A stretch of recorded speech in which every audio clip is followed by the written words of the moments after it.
وہ اس کا غماز ہے. تو یہ وہ انتہائی پیچیدہ اس وقت صورتحال ہے جس میں آج پاکستان کے فارن منسٹر شاہ محمود قریشی نے واشگاف الفاظ میں کہا, کیونکہ اس سے پہلے امریکن ہائی آفیشلز کی پاکستان کے ہائی آفیشلز کے ساتھ بات چیت ہوئی تھی فون پہ, لیکن پاکستان کے فارن منسٹر نے فلور آف دی پارلیمنٹ پہ یہ کلیریفائی کیا کہ پاکستان کی سرزمین کسی بھی قسم کی ایکٹیویٹی کے لیے یوز نہیں ہو سکتی. یہ وہ بیک گراؤنڈ ہے جو میں آپ کے سامنے رکھنا چاہتا تھا. مجھے آج کی اس ڈسکشن میں جوائن کر رہے ہیں سینئر تجزیہ کار جناب مظہر عباس صاحب, YIDSN جی ہیں کراچی سے میرے ساتھ, ہارون رشید صاحب سینئر تجزیہ کار ایڈیٹر کالمنسٹ مجھے لاہور سے جوائن کر رہے ہیں, اور عمران خان صاحب پاپولر ٹیلی ویژن اینکر پرسن ہیں, ہمارے دوست ہیں, وہ ہمیں لاہور سے جوائن کر رہے ہیں. Very warm welcome to all my guest once again. Mazhar Abbas کی جو صورتحال ڈیولپ کر رہی ہے خطے میں, اسے آپ کیسے دیکھ رہے ہیں؟ شکریہ موید. میرا خیال ہے بہت والیٹائل سچویشن ہے, اور دیکھیے 9/11 کے بعد امریکہ ایک انٹرنیشنل ایگریسر کے طور پہ سامنے آیا ہے. اس نے دنیا میں جس جگہ چاہا جا کے اسٹرائک کر دی, ملک تباہ ہو گیا, لاکھوں آدمی مار دیے گئے اس میں. آپ پورا اٹھا کے دیکھ لیں, آپ عراق اٹھا کے دیکھ لیں, آپ افغانستان اٹھا کے دیکھ لیں, آپ لیبیا اٹھا کے دیکھ لیں, آپ سیریا اٹھا کے دیکھ لیں, تو ایک انٹرنیشنل ایگریسر کے طور پہ سامنے آیا کہ جس کو اس نے اپنا دشمن مانا, اس نے جس ملک میں چاہا اس نے جا کے اسٹرائک کی, مار دیا اس میں. لیکن آج امریکن اپنے آپ کو, ایک عام امریکن جو ہے اپنے آپ کو زیادہ انسیکیور, انسیف فیل کر رہا ہے. یعنی یہ جو واقعہ ہوا ہے جس کا آپ ذکر کر رہے ہیں, کہ امریکن ڈیبیٹ دیکھ لیں, CNN پہ ڈیبیٹ میں کل پرسوں سے سن رہا ہوں, اس میں وہاں دو چیزیں کہی جا رہی ہیں جس کا آپ نے بھی اشارہ دیا, کہ ایک یہ کہ ٹائمنگ, کہ اس وقت کیوں کیا ہے اس نے, اور اس میں یہی ڈبیٹ ہو رہی ہے کہ ایک تو یہ کہ اگلے مہینے ان کی امپیچمنٹ ہونے والی ہے. ایک ایسی سچویشن یہ ڈیولپ کر رہے ہیں جس سے امریکہ کو زیادہ انسیکیور کر دیا ہے انہوں نے, اور اس حد تک, اس سے زیادہ بھی حد تک جا سکتے ہیں وہ. اور دوسرے یہ کہ الیکشنز کے طور پہ, تو میرا خیال ہے جس طرح انڈیا کا انفارچونیٹ مودی ہوئے ہیں, اسی طرح امریکہ کا انفارچونیٹ ڈونلڈ ٹرمپ ہوئے ہیں. خطرہ یہ ہے کہ یہ دنیا کو کسی بھی خطرے میں ڈال سکتے ہیں, کوئی بھی ایکسٹریم پوزیشن لے سکتے ہیں. جس طرح ابھی آپ نے کہا کہ انہوں نے کہا جی ہم نے بھی 52 سائٹس وہ کر لی ہیں, وداؤٹ ریئلائزنگ کہ اس کے کانسیکوینسز کیا ہوں گے. تو ایران میں جو کچھ ہوا, آپ دیکھیں کہ ایران میں جو فیونرل ہوا ہے, جتنے لاکھوں لوگ اس میں شریک ہوئے ہیں, اس سے وہاں کی ریزیلینس اور غصے کا اندازہ کیا جا سکتا ہے, اور وہ کس طرح ریٹیلیٹ کریں گے, اور اس کے نتیجے میں جو ہے یہ بالکل آپ اس کو جو ہے میرا خیال ہے پاسبلٹی ہے کہ امریکہ جو ہے وہ اس طرح کے اسٹرائک کرے گا جس سے وار ڈیولپ ہو سکتی ہے. اور وار میں اگر ہم گئے تو اس میں سوویت یونین بھی کودے گا, اس میں چائنا بھی کودے گا, اور اسرائیل بھی ہوگا, کیونکہ اسرائیل بھی ٹارگٹ ہوگا اس میں. تو یہ جو ایک تھرڈ ورلڈ وار کی باتیں کی جا رہی ہیں, تھرڈ ورلڈ وار ہو نہ ہو, لیکن ایک ایسی سچویشن ضرور آ جائے گی جس میں ہمارے لیے بڑی ڈیفیکلٹ پوزیشن ہوگی, کیونکہ ابھی تک تو ہم نے جو پالیسی اپنائی ہے وہ بالکل درست ہے.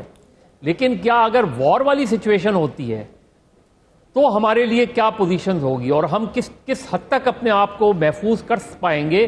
کیونکہ ظاہر ہے اگر ایران پہ اٹیک ہو جاتا ہے تو اس کا اسپل اوور جو ہے وہ پاکستان میں آنا ہی آنا ہے, چاہے وہ بلوچستان کے ذریعے آئے وہ آئے. تو اس کے لیے بھی ہم کیا ذہنی طور پہ تیار ہیں؟ میرا خیال ہے اس کو بھی بڑی سیریسلی, چاہے ان کیمرہ ڈسکشن کیا جائے یا وہ, اس کو ڈیبیٹ کرنا بہت ضروری ہے. تو میرا خیال ہے اس وقت دنیا جو ہے ایک بڑی خطرناک صورتحال میں ہے. ڈونلڈ ٹرمپ نے جو بھی ایڈونچرزم کیا ہے وہ اس کے اتنے خوفناک نتائج ہو سکتے ہیں کہ پوری دنیا اس کی لپیٹ میں آ سکتی ہے, اور مڈل ایسٹ کو تو آنا ہی آنا ہے.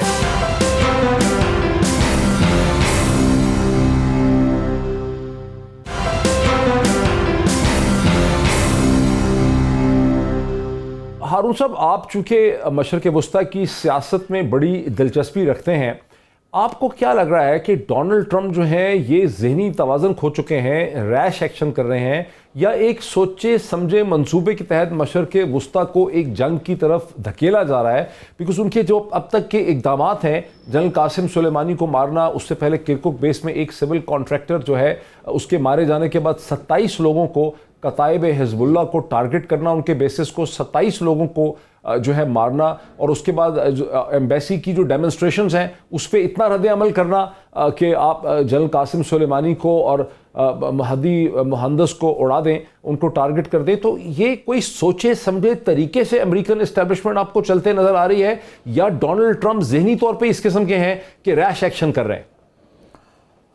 دیکھیے ڈاکٹر صاحب، دونوں باتیں ہیں. ایک تو دیکھیے جو آدمی کی افتاد تباہ ہوتی ہے اور کسی قوم کی افتاد تباہ ہوتی ہے، اس کے مطابق ہی وہ فیصلہ کرتی ہے نا. کسی قوم کا مزاج ایک دن میں یا کسی گروہ کا نہیں بنتا.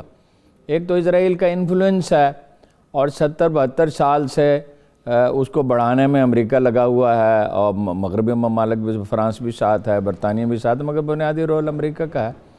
وہ مڈل ایسٹ کو مکمل طور پہ اسرائیل کے حوالے کرنا چاہتے ہیں. اس میں ظاہر ہے اب کوئی مزاحمت کرنے والا تو رہا نہیں. عرب تو سرنڈر کر چکے تقریباً مکمل طور پہ ہی سرنڈر کر چکے زیادہ تر عرب ممالک. تو ایران جو ہے وہ ٹارگٹ ہے، اور وہ ایک لحاظ سے ہم یہ کہہ سکتے ہیں کہ یہ ایک اضطراری فیصلہ ہے، خوب سوچ سمجھ کر نہیں کیا گیا، کیونکہ صدر ڈونلڈ ٹرمپ کو دوسرے آپشنز پہ مشورہ دیا گیا تھا کہ اور آپشنز بھی ہو سکتے ہیں. ایک ہیرو کا قتل بہت خوفناک واقعہ ہوتا ہے.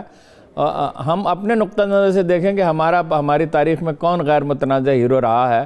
اگر خدا نخواستہ اسے نقصان پہنچتا، میں بات واضح کرنے کے لیے کہہ رہا ہوں، تو پاکستانی قوم کا رد عمل کیا ہوتا. تو یہ بہت ہی خطرناک فیصلہ ہے. دونوں باتیں ہیں. ایک تو اسرائیل کے حوالے کرنے کا فیصلہ مڈل ایسٹ کو، اور اسرائیلی اخبارات میں کچھ چیزیں چھپی ہیں کہ ایران اور بیانڈ ہم دیکھ رہے ہیں. یعنی پاکستان جو ہے وہ بعض لحاظ سے ہدف ہے، اس لیے کہ پاکستان ایک بڑی فوج رکھتا ہے اور بڑی قوت رکھتا ہے ہر لحاظ سے. تو میرا یہ خیال ہے کہ دوسری عالمگیر جنگ کے بعد دنیا کبھی اتنی غیر محفوظ نہیں تھی جتنی آج ہے، اور 2 آدمیوں کی وجہ سے ہے.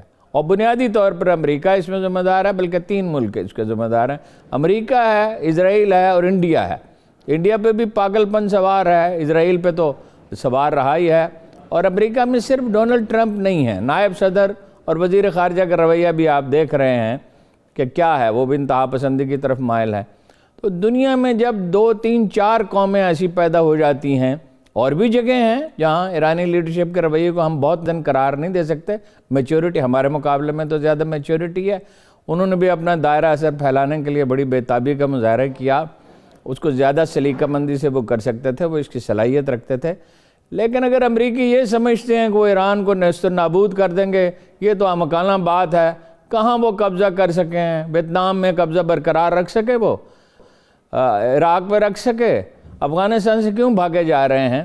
بہت ہی خطرناک صورتحال ہے. اس میں ہمارے لیے ایک ہی آپشن ہے، 100% احتیاط مگر خوف کا شکار ہوئے بغیر. 100% تنے ہوئے رسے پہ ہمیں چلنا ہوگا، اس لیے کہ ہمارے لیے بہت امپلیکیشنز ہوں گی. مجھے ذرا عمران خان کو بھی، اب تک کی پالیسی جو ہے میں سمجھتا ہوں وہ ٹھیک ہے. جی اچھا، اینکر پرسن عمران خان صاحب نے بھی ہمیں جوائن کیا ہے. عمران خان، آپ کو کیا لگتا ہے کہ جس قسم کی صورتحال ڈیولپ کر گئی ہے، جس طرح سے ایران کے اندر اس وقت ایک غم و غصہ ہے، وہاں پر ایک ریسپونڈ کرنے کے لیے دباؤ ہے ایران کی تمام حکومت پہ، تمام اسٹیبلشمنٹ پہ، اور دوسری طرف سے امریکہ کی دھمکیاں ہیں کہ اگر ایران نے کچھ بھی کیا ہمارے خلاف تو پھر تو ہم چھوڑیں گے ہی نہیں. آپ کا خیال ہے کہ ایران پی جائے گا یا ایران کی طرف سے کوئی نہ کوئی جوابی کارروائی ہوگی؟ دیکھیں، ایران کا جو غصہ ہے وہ جائز ہے. ایران کی جو تاریخ ہے وہ امریکہ سے پرانی ہے، اور ہزاروں سال کی تو ان کے پاس تحریری طور پہ تاریخ اپنی لکھی ہوئی ہے. وہ بڑے جو ہے وہ فخر کے ساتھ وہ قوم اپنا ٹائم گزارتی ہے، اور ان کے بڑے پرانے نغمے بھی ہیں. وہ مسلمان تو بعد میں ہوئے، لیکن ایرانی وہ شروع سے ہیں اور وہ بڑے تگڑے ہیں. لیکن اس وقت طاقت کا توازن نہیں ہے. اگر امریکہ اور ایران کو آپ اس طرح دیکھیں کہ وہ آپس میں لڑنے جا رہے ہیں تو طاقت کا توازن نہیں ہے. آج کل کے دور میں جنگ میں ہار جیت نہیں ہوتی، نقصان یا فائدہ ہوتا ہے.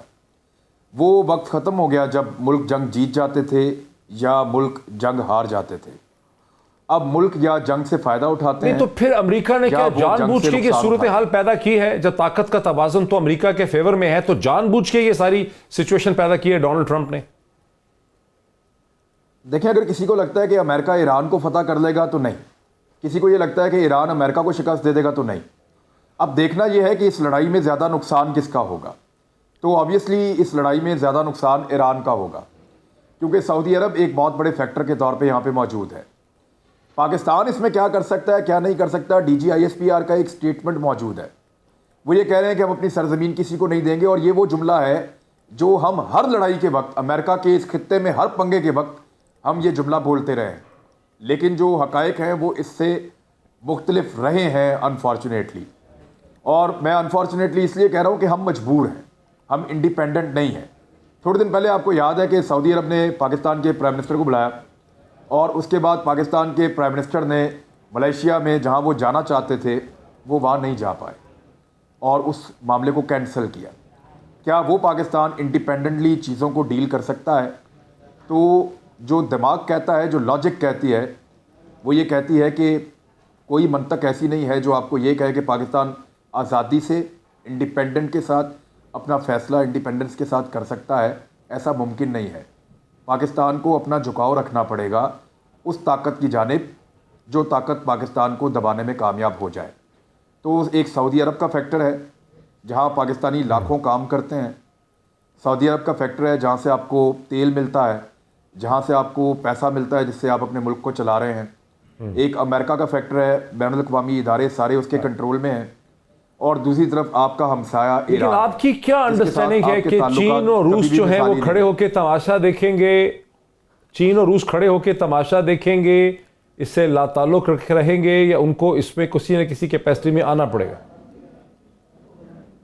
دیکھیں یہ سارے ملک لڑائی ہو جائے تو ان کو کوئی فرق نہیں پڑتا, لیکن ان میں سے کوئی بھی ملک جو ہے کسی دوسرے طاقتور ملک سے لڑنا نہیں چاہتا. چین کسی صورت نہیں چاہتا کہ امریکہ کی اور ایران کی لڑائی ہو, لیکن اگر یہ لڑائی ہو جاتی ہے چین حتی الامکان کوشش کرے گا کہ اپنے آپ کو اس میں غیر جانبدار رکھے, اور وہ رکھ بھی پائے گا کیونکہ اس نے امریکہ کے پیسے نہیں دینے, نہ اس نے ایران کے پیسے دینے, اور نہ اس کا بارڈر لگتا ہے وہاں پہ. اسی طرح جو روس ہے وہ بھی یہ کوشش کرے گا کہ وہ اس لڑائی سے پریکٹیکلی اپنے آپ کو باہر رکھے اور کسی الائنس کا حصہ نہ بنے. اگر کسی کو یہ غلط فہمی ہے کہ امریکہ کے خلاف اس خطے میں اس وقت کوئی بہت بڑا محاذ تیار ہو جائے گا اور ایک بہت بڑا گروپ بن جائے گا, کئی ملک اس کے اندر شامل ہو جائیں گے, تو یہ غلط فہمی دور کر لینی چاہیے. ایسا کچھ نہیں ہوگا. پاکستان پہ تو بالکل کسی کو تکیہ کرنا ہی نہیں چاہیے. پاکستان سعودی عرب کی ایک اشارے کے اوپر ایک امپورٹنٹ کانفرنس چھوڑ کے اس کے وزیر اعظم نے انکار کر دیا تھا, اور جو پاکستان کے دوست ممالک ہیں انہوں نے پاکستان کی اس مجبوری کو شکر ہے اس وقت سمجھ لیا تھا, اس کو ہمارا دھوکہ نہیں سمجھا تھا. پاکستان کے پاس یہ کیپیسٹی نہیں ہے کہ وہ انڈیپینڈنٹلی ان چیزوں کو ڈیل کر سکے. آپ کے اوپر مختلف دباؤ آئیں گے, امریکہ کا دباؤ آئے گا, یورپی یونین کا دباؤ آئے گا, آپ کے اوپر سعودی عرب کا دباؤ آئے گا, مڈل ایسٹ کا دباؤ آپ کے پاس اوپر موجود رہے گا, کشمیر کے ایشو کے ساتھ انڈیا کا دباؤ آپ کے اوپر موجود ہے, افغان بارڈر کا مسئلہ آپ کے پاس ہے. ان ساری چیزوں کی موجودگی میں اور آپ کی کمزور اکانومی کی موجودگی میں ممکن نہیں ہے کہ پاکستان ایک آزاد فیصلہ کرے.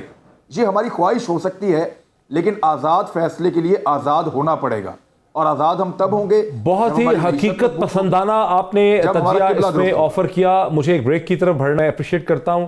بہت ہی حقیقت پسندانہ ایک براڈ بیس جو انالیسس ہے, تجزیہ پیش کیا ہے عمران خان نے, ٹیلی ویژن اینکر ہیں, ہمارے ساتھ ہیں. ناظرین, گزشتہ کئی ماہ میں ذرائع سے یہ پتہ چلتا ہے کہ امریکی سفارتکار دبے الفاظ میں پاکستانی آفیشل سے اور لوگوں سے یہ پوچھتے رہے ہیں کہ اگر ہماری جنگ ہی ہو جائے ایران کے ساتھ تو پاکستان پہ اس کا کیا اثر پڑے گا, پاکستان میں عوام کس طرح سے رد عمل کریں گے. اور یہ بات اگر صحیح ہے, اور یہ صحیح ہے بات جو میں بتا رہا ہوں, تو اس سے پھر یہ اندازہ ہوتا ہے کہ ایران کے ساتھ جنگ کرنے کی آپشن پہ بہت دیر سے غور ہو رہا ہے.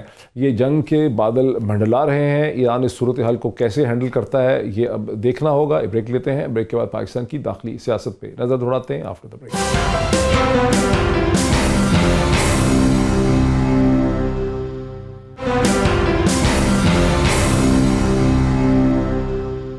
ناظرین ویلکم بیک. ناظرین, مجھے احساس ہے کہ پاکستان میں آپ جو دیکھنے والے ہمارے ناظرین ہیں انہیں بین الاقوامی اور خطے کے حالات میں کوئی بہت دلچسپی نہیں ہوتی, اور انٹرسٹ ہمیشہ ڈومیسٹک پالیٹکس میں ہی رہتا ہے. اور میں ڈومیسٹک پالیٹکس کے ایشوز کی طرف آنا چاہتا ہوں. صرف ایک دو چیزیں جو ہیں اس کی طرف نشاندہی کرنا چاہتا ہوں کہ امریکہ کے صدر ڈونلڈ ٹرمپ نے اب سے بہت گھنٹے پہلے ایک ٹویٹ کیا, جس ٹویٹ میں انہوں نے کانگریس کو یہ کہا, اور یہ ٹویٹ جو ہے یہ ایک کلاسک ٹویٹ ہے. اس نے کہا کہ میں اس میڈیا پوسٹ کے ذریعے یونائٹڈ اسٹیٹس کی کانگریس کو یہ بتانا چاہ رہا ہوں کہ اگر ایران نے کسی یو ایس پرسن پہ کسی ٹارگٹ پہ حملہ کیا تو امریکہ پوری طاقت سے بہت تیزی سے اس کا ڈسپروپورشنیٹ قسم کا جواب دے گا، یعنی ہم اینٹ سے اینٹ بجا دیں گے.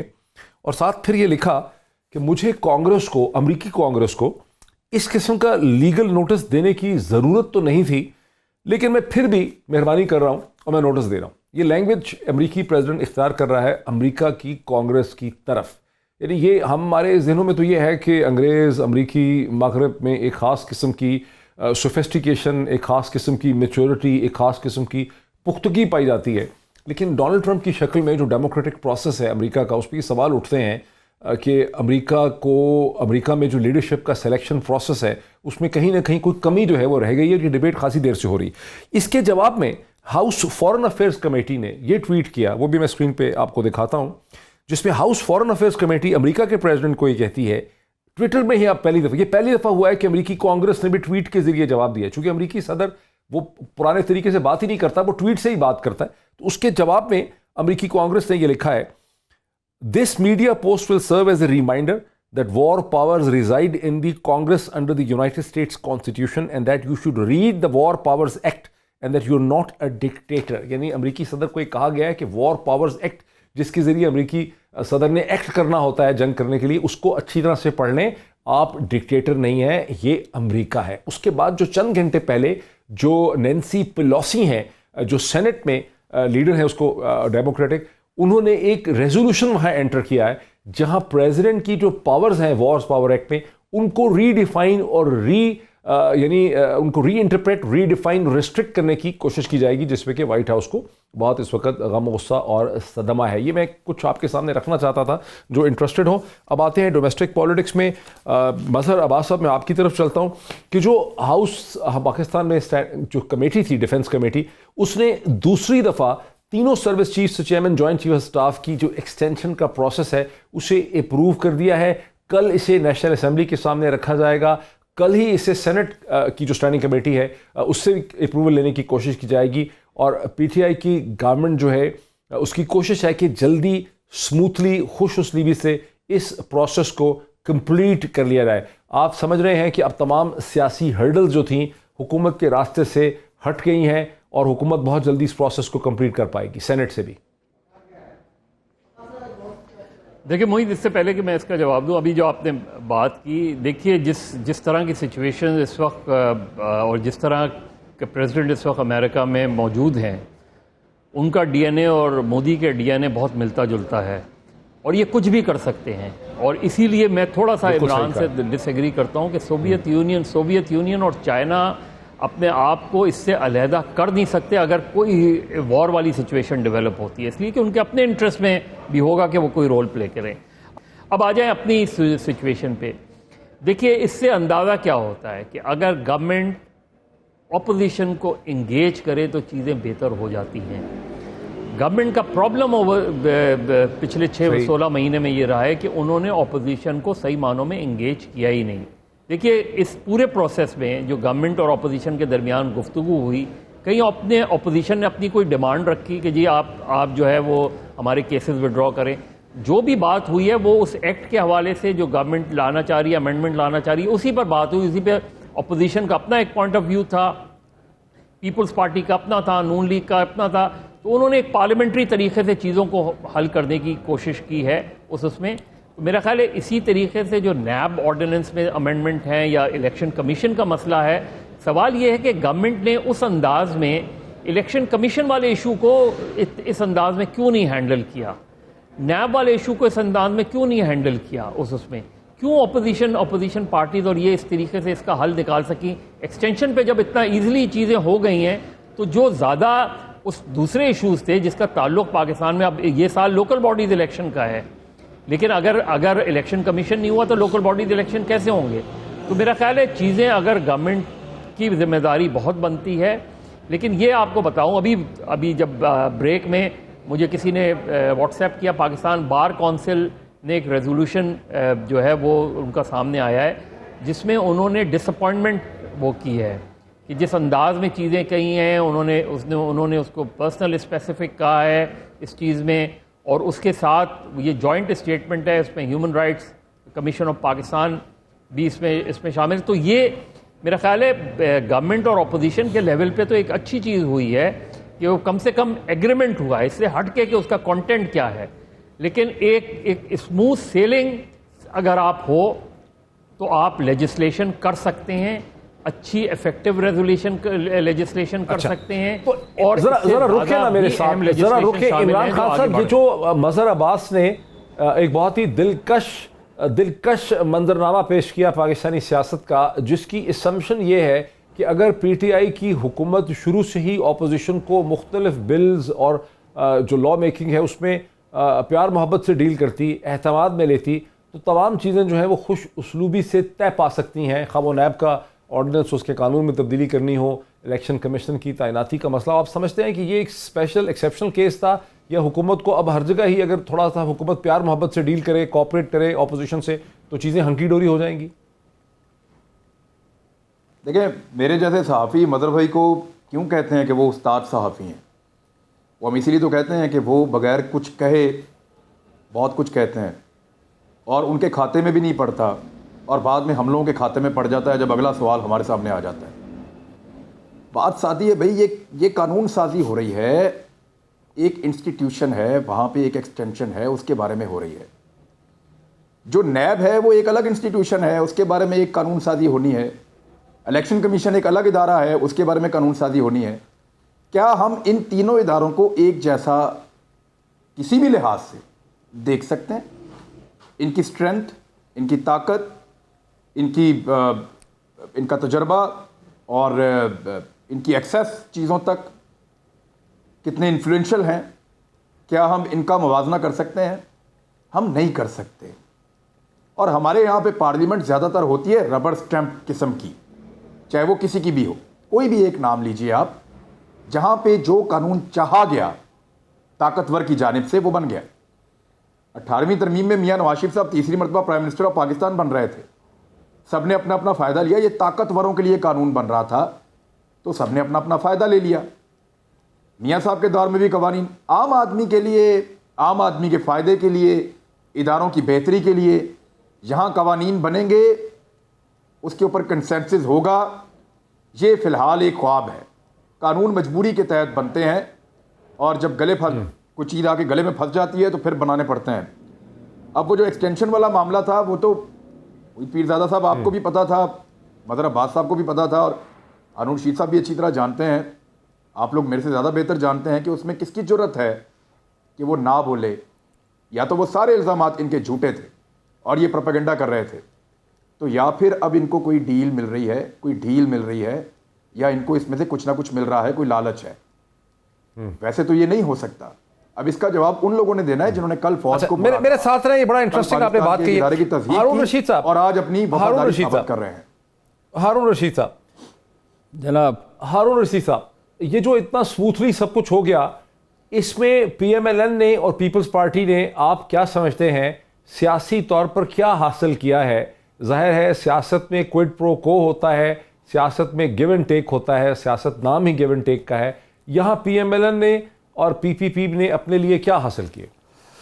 دیکھیے سر, گستاخی معاف. ایک تو پچھلے موضوع پہ ایک جملہ میں کہنا چاہتا ہوں اور ایک چھوٹا سا لطیفہ آپ کو سنانا چاہتا ہوں. گزارہ یہ ہے کہ دنیا میں ایسا کبھی نہیں ہوتا کہ ایک عالمی طاقت کے رحم و کرم پہ ہر چیز چلی جائے. کوئی سپر پاور نہیں, سپر پاور اللہ تعالیٰ کی ہے. تاریخ میں سیاسی, سماجی, نفسیاتی عوامل ہوتے ہیں, مذہبی عوامل ہوتے ہیں, بہت سی چیزیں ہوتی ہیں. روس اور چین خاموش نہیں رہیں گے مکمل طور پہ, اور مدد کرنے کے ہزار طریقے ہوتے ہیں. ایک طریقہ آج کی دنیا میں نہیں ہے. نفسیاتی مدد ہے, مالی مدد ہے, مشورے دیے جا سکتے ہیں, کمزوریاں دشمن کی بتائی جا سکتی ہیں. اور میرا تو خیر 3-4 دن سے جب میں نے سوچا یہ پختہ خیال تھا, لیکن ابھی جو آپ نے خبر بتائی اس سے بھی واضح ہو گیا کہ امریکی صدر کے ہاتھ کھلے ہوئے نہیں ہیں. لطیفہ یہ ہے کہ شیر نے اور دوسرے جانوروں نے مل کے شکار کیا, پھر بانٹنے کا وقت آیا تو شیر نے کہا 1/3 حصہ میرا اس لیے ہے کہ میں شکار میں شریک تھا, دوسرا اس لیے ہے کہ میں جنگل کا بادشاہ ہوں, اور تیسرا یہ اس لیے, تیسرا جو حصہ ہے وہ کسی میں ہمت ہے تو آ کے اٹھا لے. تو یہ آپ کے سوال کا جواب ہے. میرا خیال ہے اس میں کوئی اور اضافہ کرنے کی ضرورت نہیں ہے. اسی لیے ٹوپی مظہر صاحب, جواب نکل آیا, آپ کو سمجھ آیا؟ اچھا مدر صاحب کیا ہم یہ کہہ سکتے ہیں کہ یہ جو سارا پروسیس ہے کیا یہ ہم کہہ سکتے ہیں کہ جسٹس آصف سعید کھوسہ صاحب نے اس پورے نظام حکومت پہ ایک ایسی سلور بلٹ فائر کی ہے جس سے پرائم منسٹر عمران خان کی جو ایگزیکٹو اتھارٹی ہے اس میں خاصی کمی ہو گئی ہے، کیونکہ جب ان کو کوآپریشن لینی پڑی اپوزیشن کی اس چیز میں جو خالصتاً ایک ایگزیکٹو اتھارٹی ہی سمجھی جاتی تھی، تو اس سے ان کی جو اتھارٹی ہے بہرحال اس میں کمی ہوئی ہے، کیونکہ انہیں دوسری سیاسی جماعتوں کے ساتھ مل کے چلنا پڑا ہے. کیا یہ صحیح ہے تاثر؟ دیکھیں محیط، جو شیخ رشید صاحب نے پہلے بات کی تھی جب یہ معاملہ آیا تھا کہ جی نون لیگ اور پیپلز پارٹی بالکل اس پر اور لیٹ جائیں گے اور یہ ساری چیزیں جملے تھے، اب وہ اپنی کچھ نجی عمرے پہ جانے سے پہلے وہ بہت کھل کر بات نہیں کر رہے تھے. لیکن دیکھیے یہ مجھے تو صرف اس پہ کنسرن ہے، آصف سعید کھوسہ صاحب نے تو ایک ہسٹورک رانگ کو کریکٹ کیا اس لحاظ سے کہ انہوں نے کہا کہ جی کم سے کم چیز مینشن تو ہونی چاہیے کہ جہاں ٹینیور ڈیسائیڈڈ نہیں ہے، جہاں ایکسٹینشن کا اختیار ڈیسائیڈڈ نہیں ہے، تو آپ جو بھی کریں اگر یہی کرنا ہے تو کم سے کم اس کو لیگلائز کریں. تو انہوں نے تو وہ پوائنٹ آؤٹ کی. لیکن یہ سوال اپنی جگہ موجود رہے گا کہ ایکسٹینشن اتنی سگنیفیکنٹ، اس پہ اتنی زیادہ ڈیبیٹ اور اتنی زیادہ کنٹروورسی کیوں ڈیولپ ہوئی اس چیز کے اوپر، اس چیز کو کیوں نہیں پراپرلی ہینڈل کیا گیا اس چیز کو. اور یہ بھی اپنی جگہ ایک کوسچن رہے گا اپنی جگہ کہ ہمیں ٹینیور اور ایکسٹینشن کے بارے میں یہ ون ٹائم چیز ہے یا پھر ہمیشہ یہی ہوتا رہے گا. اور اگر ہمیشہ یہی ہوتا رہے گا تو یہ ایک بڑا سوال بن جائے گا کہ جی اگر ہمیشہ یہی ہوگا، ہر چیف کے آنے کے بعد ایک ایکسٹینشن 2 ایکسٹینشن ہوا کریں گی اور دیگر جو فورسز کے ہیں اس میں بھی ایکسٹینشنز ہوں گی، تو پھر جو سول سائٹ پر اگر ہم دیکھیں تو وہاں اس چیز کو ڈسکریج کیا جاتا ہے. وہاں اگر آپ کا ٹینیور کمپلیٹ ہو گیا ہے تو پھر آپ ریٹائر ہوں گے یا پھر آپ کو ری ہائر کر لیا جاتا ہے. اور ری ہائرنگ کو ڈسکریج کیا سپریم کورٹ کے کئی فیصلوں میں کانٹریکچول امپلائمنٹ کے حوالے سے اس چیز کو. تو یہ ڈیبیٹ ابھی ختم نہیں ہوگی، یہ مختلف انداز میں ضرور رہے گی، لیکن چونکہ یہ بریک آپ سمجھتے ہیں کہ یہ ڈیبیٹ جاری رہے گی. ایک بریک میں لے لوں، بریک کے بعد ایک اور بڑے دلچسپ ایشو کی طرف میں آتا ہوں آفٹر دا بریک.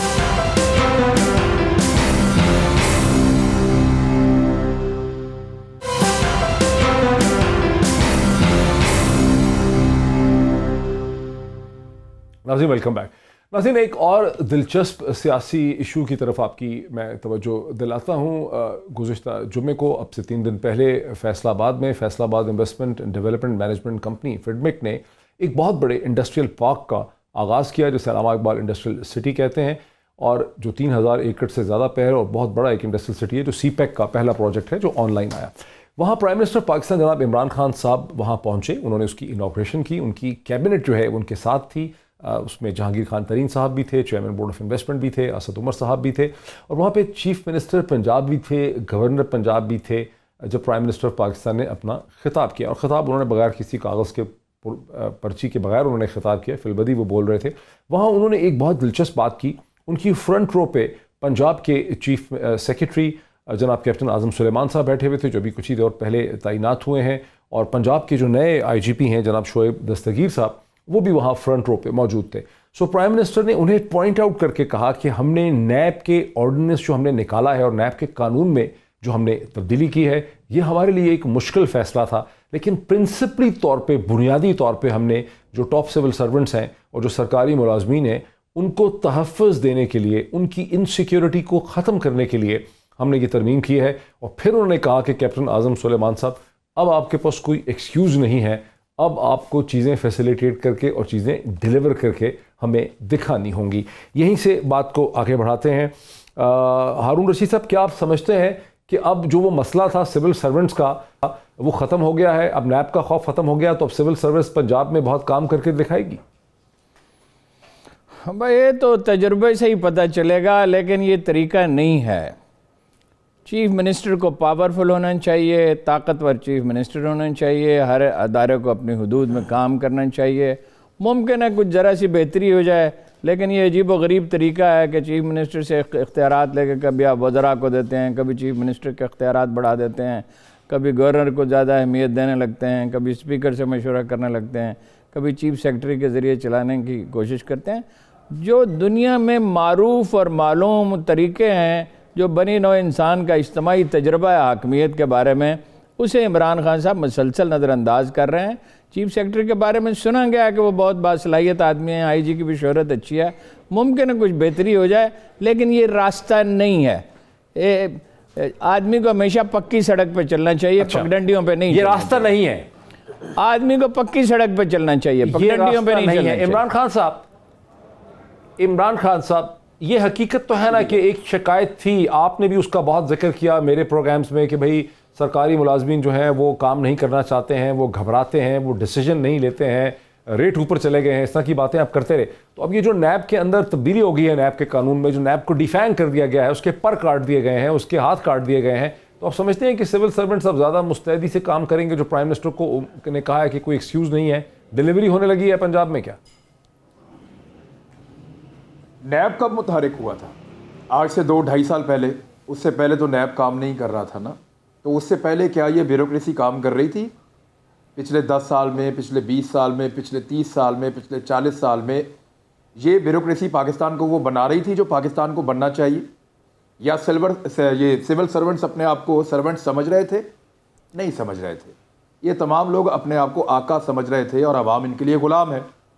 کیا آج نیب نے اپنے اختیارات اگر نیب یہ تو آپ نے بھی کہا تھا نا کہ خوف ہے، یہ تو آپ بھی کہتے رہتے تھے کہ خوف ہے ان پہ۔